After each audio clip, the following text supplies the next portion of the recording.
If you were looking for an announcement about USC's next defensive coordinator, it ain't happening anytime soon. I talked about it on yesterday's episode with MVP3, Marvin Powell III. It appears I was right. Lincoln Riley, he's in no rush to name his next defensive coordinator.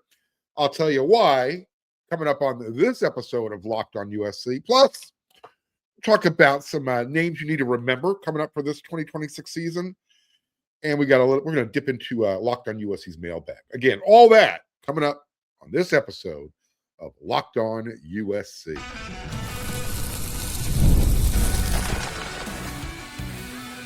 You are Locked on USC, your daily podcast on the USC Trojans, part of the Locked On Podcast Network, your team every day. Fight on, everyone, and welcome back to Locked on USC. It's part of the Locked On Podcast Network, your team every day. By the way, Locked On, the #1 sports podcast network. So whether you are watching this show on YouTube, wherever you want to download this podcast, you pick the platform. This show's going to be free. This show will always appreciate your support. And today's episode is brought to you by Game Time. Download the Game Time app, create an account, and use code LOCKEDONCollege, and you're going to get $20 off your first purchase. Scott Schrader dropped a note over there at wearesc.com, so make sure you check it out when you're done here. Don't forget, if you're watching on YouTube, subscribe. It's easy, it's quick, it's free. Click that red subscribe button, smash that thumbs up, and hit that bell notification. This is your place for all of your Trojan updates. All right, so as I mentioned, when I'm not working here, I'm working over there at wearesc.com. Scott Schrader came in, dropped a little bit of a nugget, so to speak. And look, I'm going to pass on the information here. I'm not going to give you all the details. You can read about it over there. But I'll say this. Don't try and make it any more complicated than it needs to be, okay? If you're looking for answers, USC, their decision makers, they ought to do that for us. They make life difficult, more difficult than it needs to be. So sometimes. I mean, USC had two perfect candidates, I think, just lined up outside the mecca of college football. And both guys apparently were, interested in the job, but they're no longer under consideration. That's from USC's perspective. You had Pete Kwiatkowski, the former Texas, he's been defensive coordinator of Texas. He was DC at Washington, Boise State. He's been successful wherever he's gone. He's not in play anymore, so it appears. And neither is former TCU head coach Gary Patterson. Now, again, they did not formally interview, but I guess they had talks. So kind of a feeling out process, so to speak. Both of them expressed their desire to take the job at USC, but they wanted to have a say in who was going to be on that defensive staff. Issue is the challenge, the concern, problem. You pick you pick the adjective. Lincoln Riley already likes the guys he has on his staff. He wants to keep his assistants. He essentially wants the next defensive coordinator to come in and just kind of take over as is.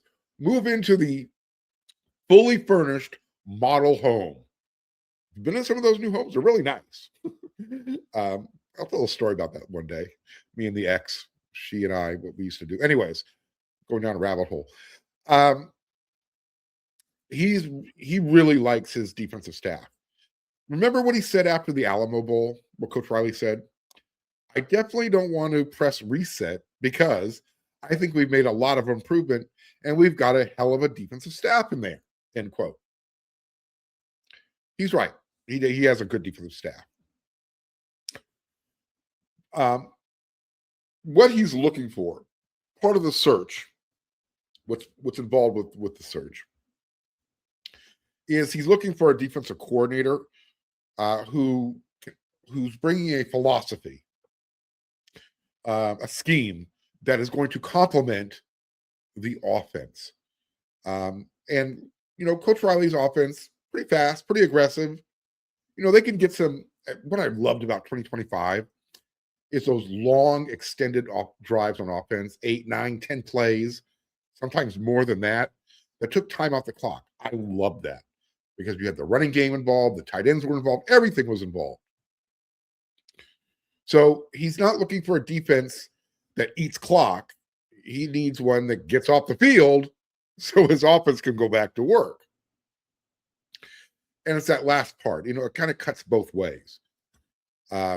What it really tells me, if that's, the type of complementary defense he's looking for, and it's a good type of defense to look for, one that, gets off the field quickly, not because they're giving up scores, but because they're getting stops. It's just the way it comes across. It tells me that Riley, Coach Riley, he still values offense above defense. Maybe that's a bad interpretation of it. Just saying, he's looking for a defense that complements his offense, not vice versa. It's not a wrong way of looking at things, but it's his mindset. Offense is always going to have priority in front of the defense. At least that's the way I perceive it.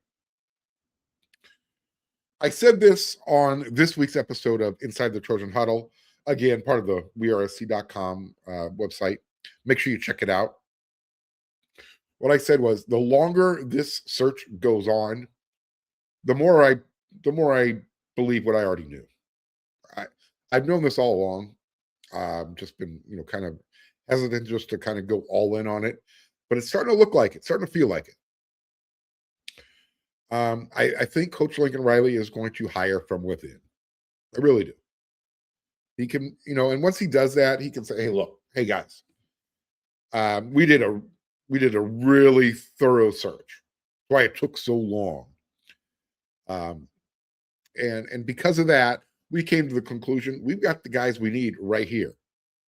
So if it's going to be Doug Belk solo, if it's going to be Belk and Hetty, if it's Rob Ryan, there's another name.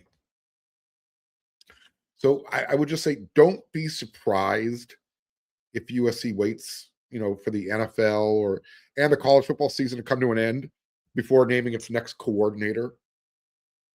Just give it a little bit more cover. So yeah, we did an extensive search. We exhausted all avenues. We looked at guys in the college game. We looked at guys in the NFL. In the end, we felt we've got the pieces we need right here. So, again, I'm not expecting any movement anytime soon. Just not. Like I said, it's going to happen when the transfer portal window closes. Whether it happens a day after or a week after that, who knows? We'll find out.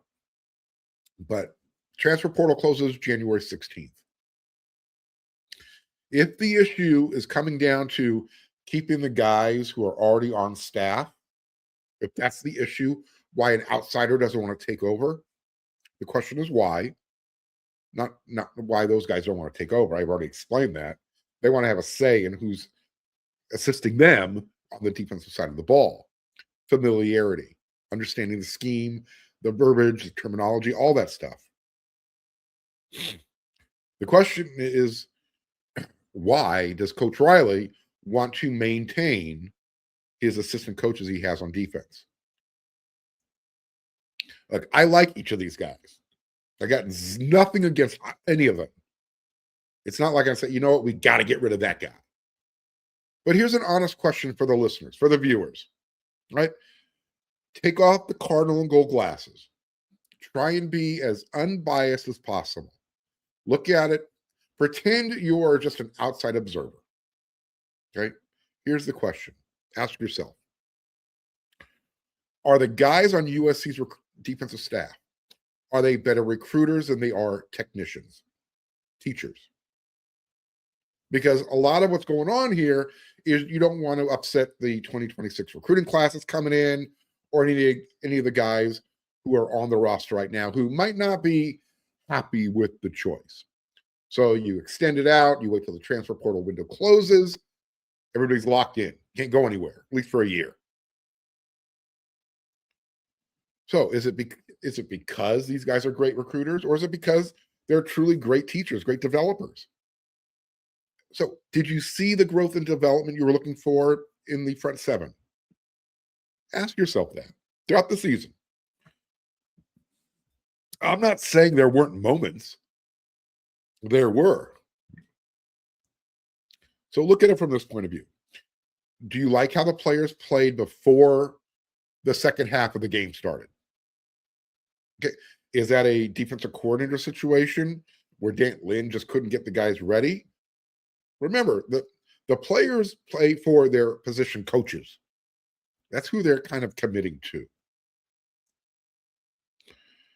I would just say that sometimes being a player's coach, it gets taken advantage of, especially in today's college football environment. So I'm just kind of throwing all that out there. Food for thought. Tell me what you think. Bottom line, I don't think we're getting any news this week about who USC's new defensive coordinator is going to be. I think it's going to come at the end of the week at the soonest once the portal closes on the 16th. And probably it'll be a few days after that. We'll see. Hope I'm wrong. I'd love to have some great news to tell you about. Hey, we're getting so-and-so. Here's USC's next defensive coordinator. Because we'll be able to talk about that for a while. Okay, so just kind of wanted to break that down. Remember, if you want to get all the details, you can go check out the story at wearesc.com. It is a premium story. So take advantage of their subscription special. It's going on 50% off for the year. I would jump on it before it goes away. All right, 2 more segments to go. Next segment, tell you some players you should remember their names. Under the radar, unheralded, but still part of the 2026 recruiting class. The guys who might have an opportunity to play in 2026. I'm not talking about the headliners. I'm not talking about the uber elite guys like Luke Wayful and Jamion Winfield or Mark Bowman. Those guys get enough publicity. Let's talk about the guys who don't. And then again, viewer mailbag coming up next.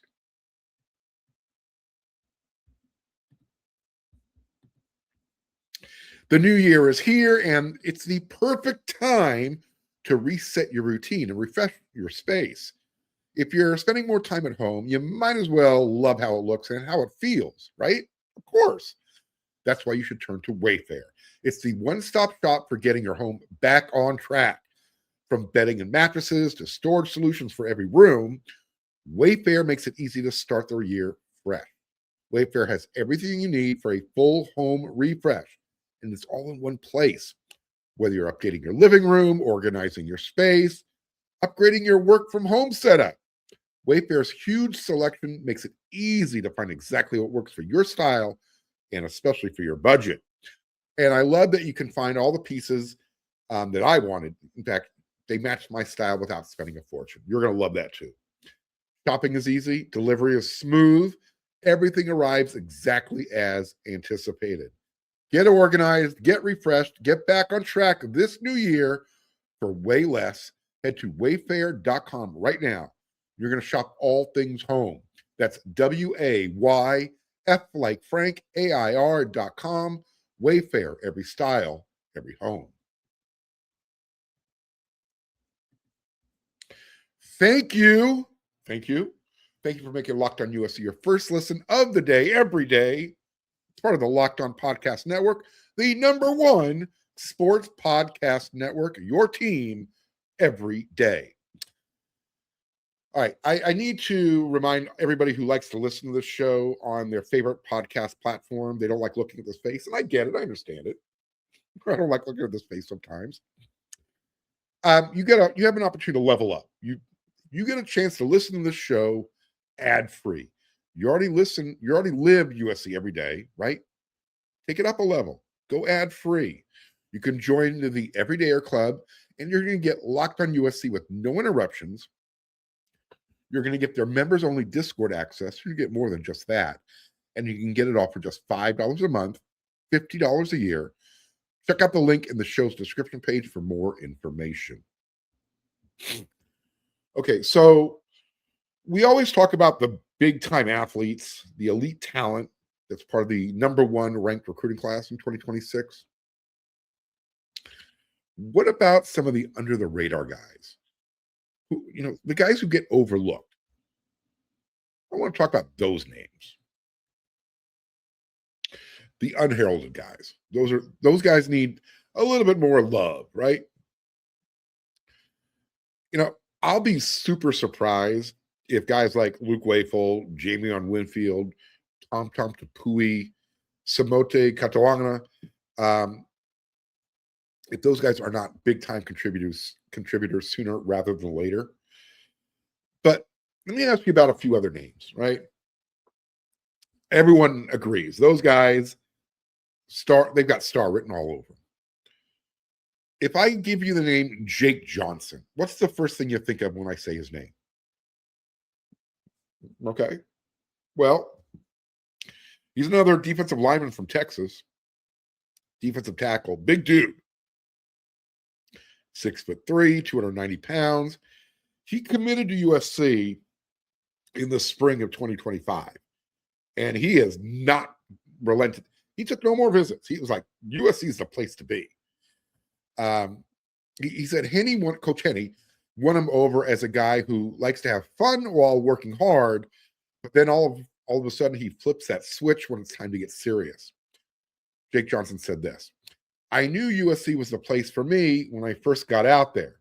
The energy and excitement around the program and Coach Henny's style helped seal the deal, especially during meetings when Coach Henny would be messing with players and cracking jokes, but then locking in when we need to be.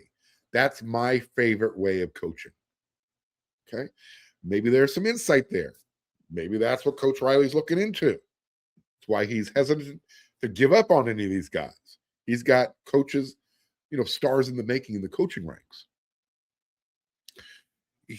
Jake Johnson was also asked, what can USC fans expect to see from him on the field? I love this quote. I would describe my strength as super aggressive. I'm a super aggressive player and someone who uses their hands really well. Very explosive, and I'm a relentless player. End quote. Okay, sign me up. I love hearing defensive linemen say, I like to use my hands. They like to go to war, so to speak, right? They impose their will. So Jake Johnson has that. I get that vibe where, he's going to be one of those guys on the roster who should be probably rated higher, but he's got that attitude of, I just work harder than you, so I'm going to get the playing time regardless. If that shows up on the practice field, it's going to be hard for the coaching staff to keep him off the field. He's got all the physical tools. What about the two linebackers that don't get mentioned often? We talk about Talanoa Ely all the time, for good reason. Remember the name Sean Scott, modern day, and I know he's listed as an edge player, and also Taylor Johnson, linebacker from Cajon, Inland Empire, San Bernardino. Again, Sean Scott, he is listed as an edge. I just see linebacker written all over him. 6'1", 6'2", somewhere in that, height range. Weighs about 230 pounds. I see linebacker. It's good. I think it's going to be really interesting to see where the new defensive coordinator puts him, at least to start off. You like your defensive edges, your defensive ends to be a little bit taller, a little bit more lean. Again, I see Sean Scott, prototypical middle linebacker size. Really is. So we'll see. I'm interested to see where he gets his action, at least to start off. And as far as Taylor Johnson, his tape, pure downhill linebacker who seeks out contact. Heat-seeking missile. That's what he is. See ball, get ball, hurt guy carrying the ball. I think you got a couple of guys not as highly rated, a little bit under the radar. Sean Scott, not as much. Taylor Johnson, definitely so. Let's go to the other side of the ball on offense. If I had to pick, I don't know, I'm going to give you a couple of wide receivers. We know Boobie Feaster. We know Trenton Mosley. We know Caden Dixon-Wyatt. Headliners coming in. Probably play soon. I think they'll play in 2026. But Tron Baker, Jamiron Tron Baker, Sierra Canyon, kind of unheralded.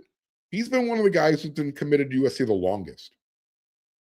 He's just one of those dudes who goes out there, does his job, doesn't seek out a lot of attention. Love those type of players.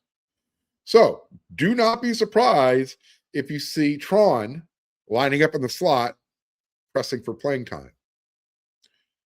You got guys like Luke Weaver from Sherman Oaks, Notre Dame. Roderick Tizeno from Louisiana. I like the guys who don't seek out a lot of attention. I'm not saying the people who are on social media, promoting themselves. I'm not saying those are bad things. I like the guys who just kind of put their head down, go to work, and then all of a sudden you're saying, where'd he come from? Well, he's part of the recruiting class. He's just one of those hard workers, more blue collar than white collar. You got to have as many of those as you can on your roster. And if they're, highly ranked, even better. So again, lots of unheralded dudes in that room coming in. Lots of them. Go back to the other side of the ball. Keep an eye on cornerbacks. Here's two for you. Jaden Crowder, Santa Margarita High School. Carson Palmer's team just won the state championship. He's a guy who just knows how to win. And when you know how to win, and I know what Carson Palmer's all about when he's coaching, what he values, bring me as many Jaden Crowders as you can possibly get. Same thing about Joshua Holland, St. John Bosco. Very quiet, very unassuming. There are a lot of, these are the type of players, again, they just kind of pop out of nowhere and they let their play on the field do their talking for them. They don't do a lot of talking off the field. They're not big presence on social media. These are the players it's not like I root for them harder than everybody else, but you kind of are. You know what I mean? You're like, yeah. So what? He's not a 5-star. Look at what that guy's doing, though. I think the most underrated player by far, underrated compared to production. Pardon me. Still got this cold. It's Madden Reardon, the Honey Badger. He's another little Tyrann Mathieu. I'll say it again. Do not throw the ball in his zip code. He will go get the ball and he will embarrass you. Give me 10 guys like that who just love USC.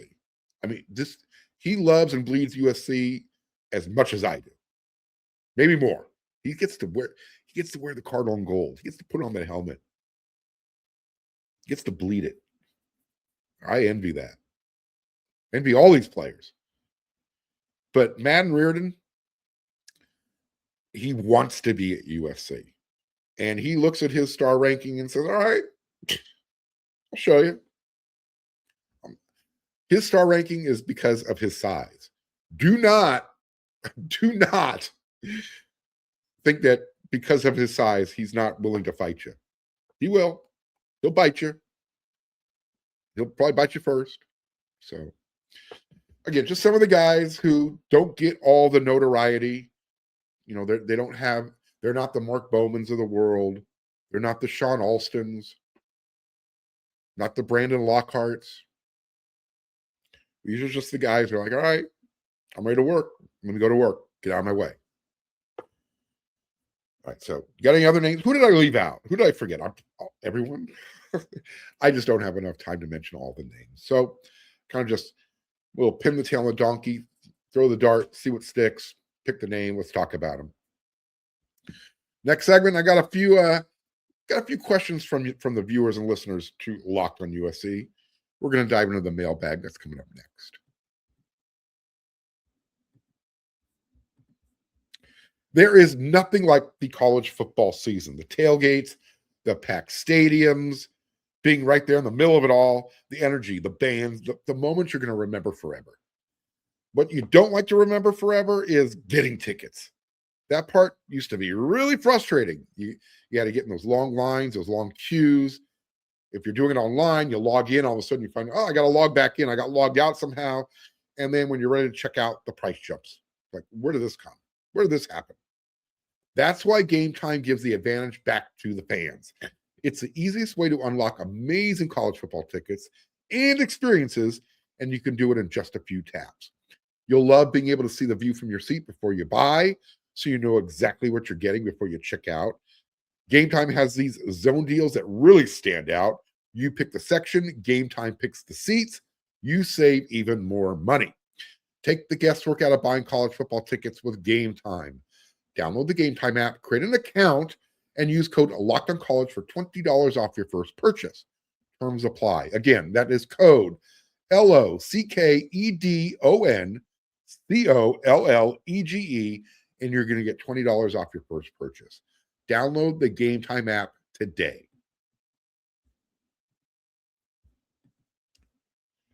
All right, let's just dive right into it. This first question is from Wallace Arakawa. Mark, when does the new special teams coach come on board?